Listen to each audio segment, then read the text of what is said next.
Hello, everyone. This is Holly Chantal, the president of the Land of Brand and your lead mad brand scientist today. You have reached the LOBoratory, which is the Land of Brand laboratory, and we meet every Wednesday at 12 o'clock Eastern. And we talk about different topics in branding.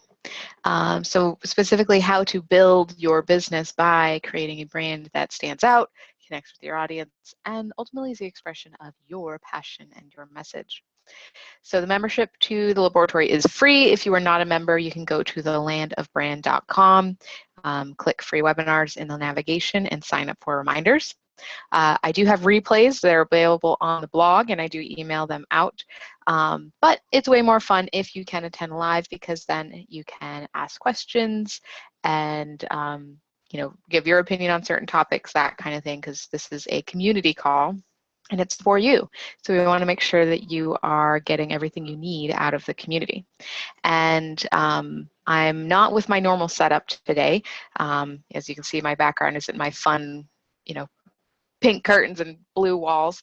I'm actually at my parents' house today because my daycare caught on fire. Fortunately, my son was not there, but I had to pick everything up and drive the 4 hours to my parents so that we can meet today. So that's why we're not in the normal location. Things might be a little less smooth than normal because I don't have my my office all set up. So please, if you guys can let me know that you can see the slides, that would be fantastic. And we'll keep going. All right. So at the bottom of your screen, there should be a chat button. If you guys can chat each other, you guys can talk to each other. That's where you ask questions. There's a Q&A box as well. Giselle says that you can see and hear me. Great. Giselle, can you actually see the slides though? I know you can see me, but can you see the slide that I have up? Because I just want to make sure that that's working properly. Perfect. All right, thank you. Okay, so what are we talking about today? We're talking about how to target multiple audiences with the trickle-down effect. So you've probably been told over and over and over again that you need to narrow down to one specific audience, and that is true. Sometimes, though, you will find that the audience you narrow down to still has multiple levels, and there are certain instances where you'll want to target multiple levels. You might have more than one avatar, or you want to change your avatar, and we're going to talk about what that means. And that's what we're going to talk about today, is how do you make that transition? It's something that we help people with a lot at the Land of Brand, especially if you're rebranding or you're headed in a new direction, your business has grown and you want to shift. You want to make that shift without sacrificing all the work you've already done and the following you've already created. So we're going to talk a little bit about how you might do that. And one method is the trickle-down effect. So specifically, we're going to talk about how to expand into a higher level audience without alienating anyone, the 80-20 rule and the 25-50-25 rule for messaging, and how to plan the flow of your website to eliminate confusion. Because that's one big challenge. That's why we tell you narrow your audience down, is because you don't want it to be confusing who you serve. So we'll talk about how do you plan your website so that that doesn't happen. So the holy grail of marketing, the avatar. The avatar is basically your target audience, not just your target audience, it's a subset of your target audience. So if your target audience is dog walkers, your avatar might be dog walkers that live in a city and have these specific qualities and like these specific dogs, or babysitters. Avatar might be that you want someone that is CPR certified versus someone that is not CPR certified. Like, there's different nuances within each demographic of target audience. The avatar is who you specifically want to attract within an audience, so it's a subset. What makes them the avatars, what makes them the ideal client. So what this does is it helps you understand the specific needs of that person and how they think about the problem that they have. So again, if your target audience is babysitters and you're selling CPR training, your avatar is not going to be people that already have training. You're going to speak to them in a different way. Let's say you have like a second level training. They're going to speak to the people that are already certified in a different way than you're going to speak to the people that are not certified. So those nuances in how you're talking to them and how the problem applies to them and is manifesting in their lives is going to change depending on their situation. So that's why the avatar is so useful in helping you get your message really clear, not just for them, but for you. So you know what problems you need to be solving. You know what you should be speaking to on your webinars, in your blog, on your website.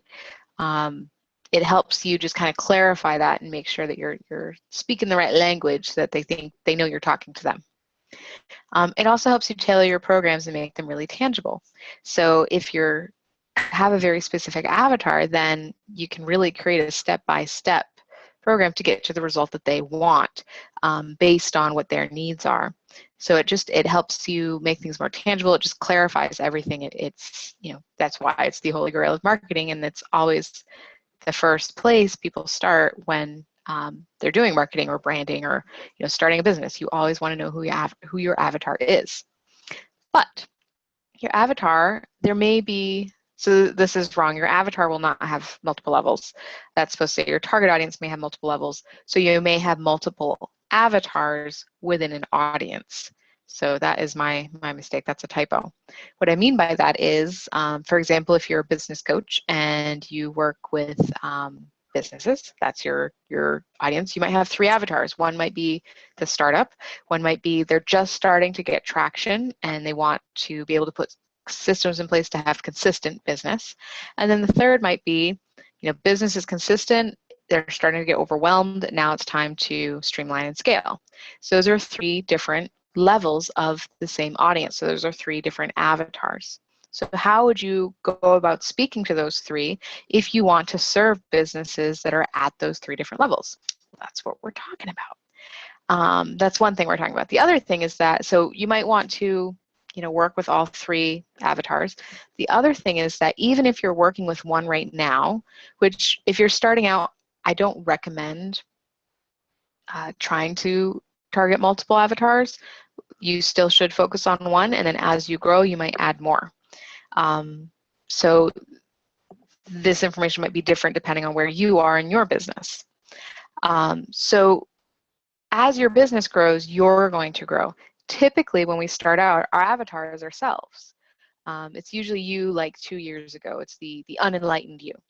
Well, as you grow and you learn more and you start working with clients and you learn from them and their experiences, you'll start to find that you can begin to serve other avatars, and that not only can you, but you have this deep desire to, you might even be getting bored with what you've been doing and you want to, add new things. Not uncommon for an entrepreneur, wanting to, add more, do new things and keep things fresh. But you don't necessarily want to risk losing your current audience, because right now they're your bread and butter. It would be kind of silly to shoot yourself in the foot and just completely shift away from them. So as a result, you end up hitting a glass ceiling. You keep trying to target that higher level audience, that next step, but you keep hitting that wall because for some reason your message isn't landing and you're not able to actually get enough of them to sustain your business and start backing off on the market that you want to move away from. So why does this happen? Well, for one, old habits die hard. You have learned to speak a certain language. You've learned to use specific examples. You've basically learned this avatar inside and out. Changing your language is not easy. You won't even realize that you're still talking to your old avatar unless you have an outside pair of eyes looking at it. This happens all the time. I have a client come to me and they're saying that they want to make this shift in their branding, and so that they can start attracting this different audience. I go and I look at their content and they're still speaking to the old audience. That's why they haven't been able to make this shift.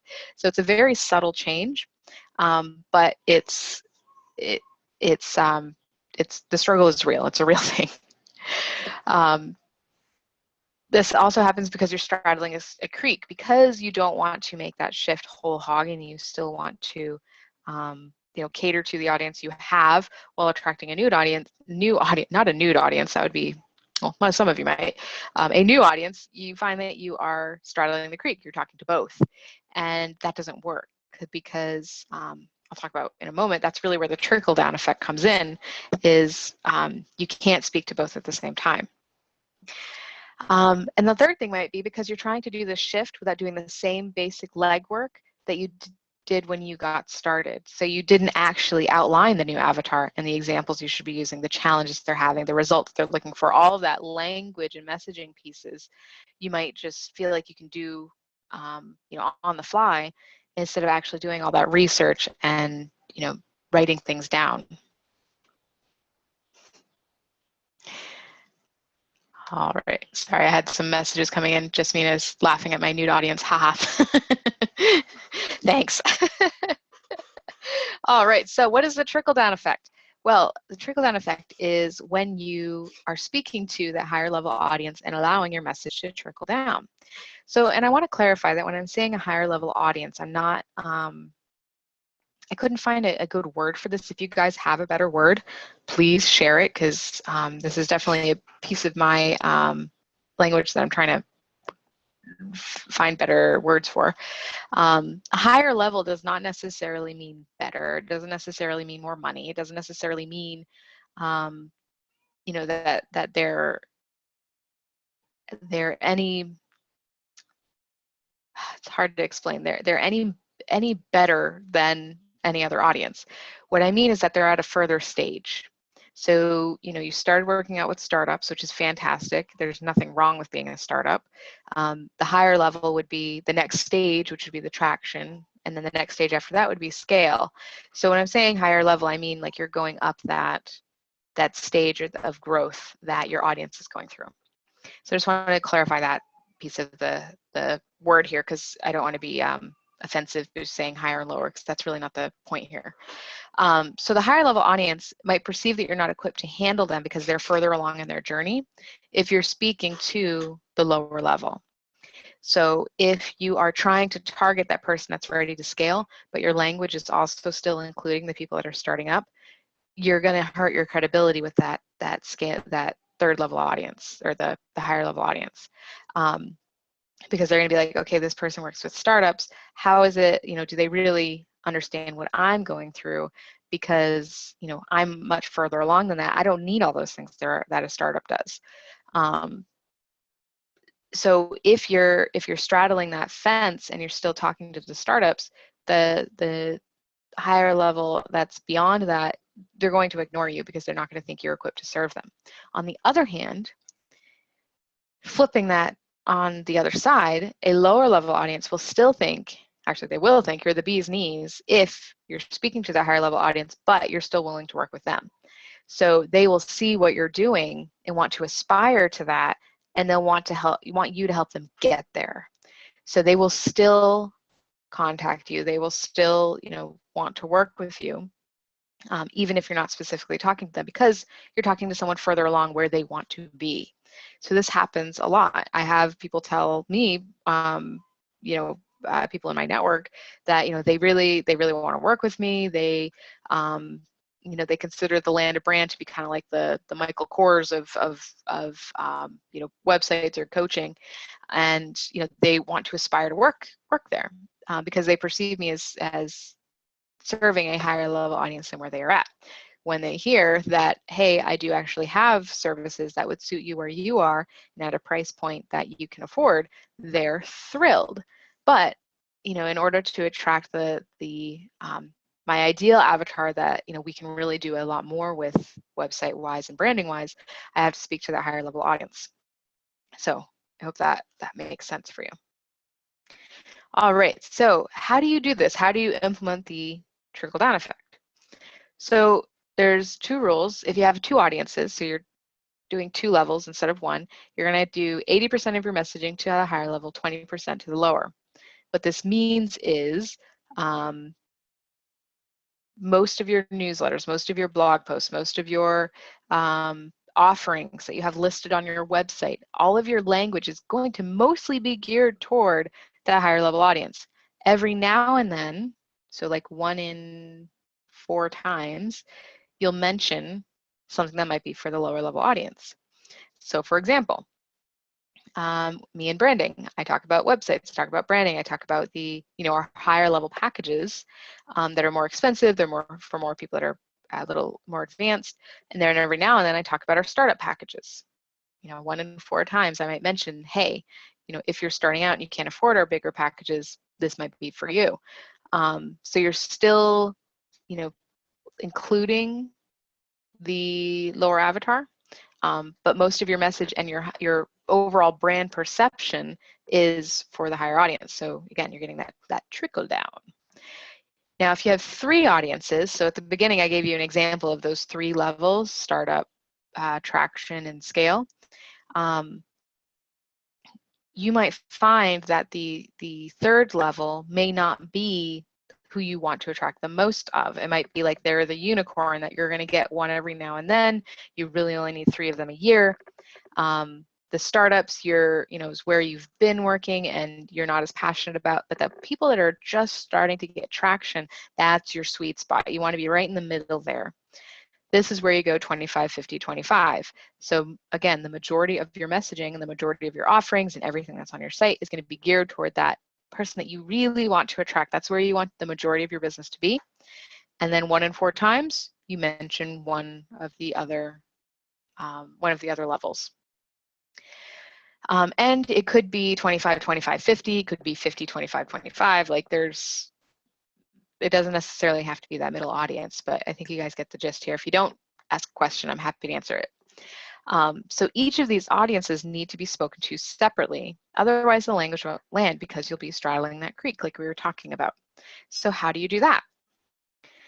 So you want to think about the bigger picture and the little picture. So what does that mean? Bigger picture is your brand.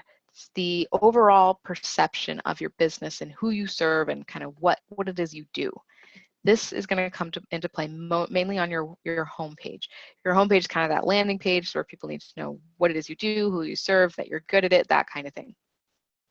The little picture is your individual pages. This is where you can become much more focused on each individual audience. So you'll have a sales page for this level, you have a sales page for that level. Sometimes you may even have the same program for different levels in your audience, and you actually write sales pages for each audience. I've done that with a couple people. It really depends on the strategy and what's going to make the most sense for your situation. So then how do you would think that with all these different pages, things would get really confusing, especially if you have the same service for different audiences and you have 2 different pages. You think that'd be confusing, and this is why it's really important for you to plan the flow of your website. So your homepage in this case would act as a segmenting tool to get the right avatars on the right pages. So for that person where we actually wrote 2 different sales pages for the same services based on the 2 avatars she had on her homepage, we had those 2 avatars listed, language that would appeal to them, and then they were told to choose, you either go this way or you go this way, depending on what type of service you need, and then they're on that page that really speaks to them and their needs. Because in her case, while the services suited both audiences, the problems they were having, the thoughts, the fears, the place they were in their life were very different. So it made total sense for us to put them on different pages. Otherwise, again, they wouldn't think that trickle-down effect, they wouldn't think that she serves them because she's talking to this other audience. So if you guys have questions about any of this, message or ask a question or type it into the chat. Here is the summary. So when targeting multiple audiences, you want to speak to the client you want to attract most first. So this could be the higher level, or Wendy just messaged, could be more advanced audience. So if you want to speak to them, if you want to attract more of them, you need to speak to them first, and then allow your message to trickle down.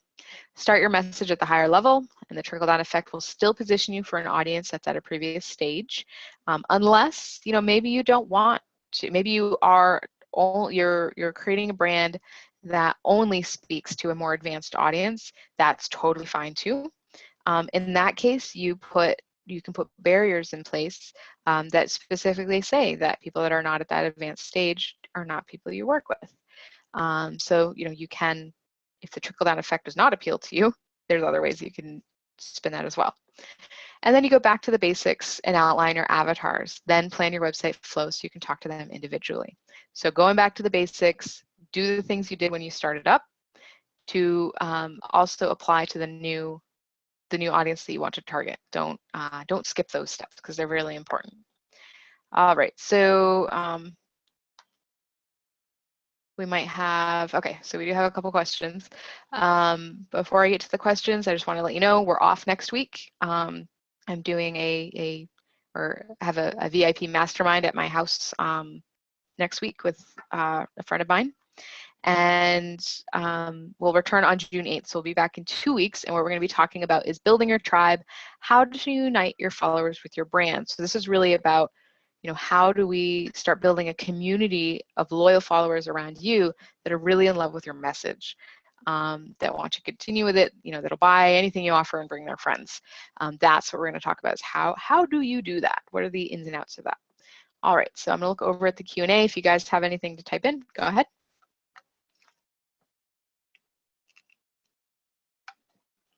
All right, so Jessamina asks, if you're transitioning into this concept, how does segmenting your current list factor into this while you're waiting to see what lands with the clients as they reach your new concepts on your site? Good. So yeah, when we're talking about your homepage, segmenting your audience, we're really talking about, that really refers more to new visitors. So what do you do if you built a list already that contains all these multiple audiences? There's a couple things you can do. One would be, if you're going to be launching a new product or program for this new audience, then you write something like a webinar, or you start writing articles. Your content starts to shift toward that new audience, and you see how it lands. You see who clicks on it. If you have software that tracks, is able to tag people and able to, like Entreport or Infusionsoft, ActiveCampaign. There's a lot of different software now. I think Aweber might even start doing this soon. You can actually start to segment that list, start kind of peeling people away and putting them into this category, the smaller category of that particular audience. So for example, if I look at my list, I have those different level audiences, but really what I'm looking at is, what are they interested in? Some people are interested in design, some people are interested in strategy, some people are interested in marketing. So if I am going to be promoting a marketing course, then I write content around marketing, I do a webinar that speaks to that specific need, and the only people that are going to sign up for that are the people on my list that need that specific service. So then they become a segment that is looking for marketing. Does it mean that they're not going to get emails for other things? No. But every time you do a promotion, you can still any kind of promotion you're doing is segmenting your audience of people that are interested in that particular service. So this is always going to be an ongoing thing. It's up to you to, again, do the legwork of when you're launching a program or you're trying to sell something specific, you know exactly who it's for, what language it is they're going to respond to, and that all comes from doing that avatar legwork of getting, doing that research and getting the right messaging around there. But you're always going to be segmenting your list based on, what they're interested in and what they're clicking on. It doesn't mean that you're going to, they're segmented forever. You're never going to be able to promote something else to that segment. I hope that makes sense. I feel like I just talked myself in a circle. So let me know if that is not clear. All right, that was the only question we have. Everything else was comments. Good, and Wendy, I appreciate that. I like the an advanced audience. That might be, I'm gonna play with that as far as the language goes, so I appreciate that. If anyone else has any, because this is something that I like to talk about, is the different levels of an audience and how we strategize and how we're talking to them. It's something I do a lot with clients. So if the vernacular is something that will stick with me if I can get the right word. Awesome. Okay, so established audience. Thank you, Giselle. All right, so I will see you guys in 2 weeks if you're not on the webinar at 1 o'clock. I hope you all have a fantastic rest of your week. And if you have topics, email holly@thelandofbrand.com. We'll get them on the next calendar. And I will see you soon. Bye, everyone.